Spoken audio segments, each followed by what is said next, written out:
something that was like a series of notes that could create patterns through space.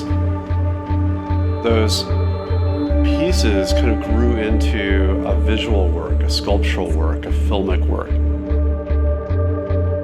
Lightscape explores the idea of the future, where we are now and where we could be going.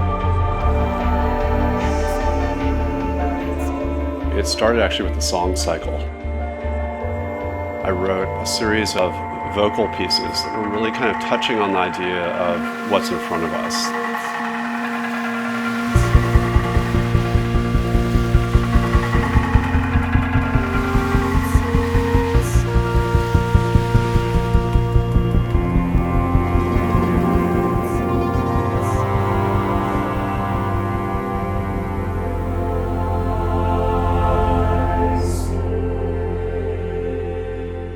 The idea was to have a series of song cycles that were very reductive, that used very little language. Words and phrases are broken into abstraction. They repeat and disintegrate. I felt like there was something that really spoke to our landscape now and how we're moving into the future.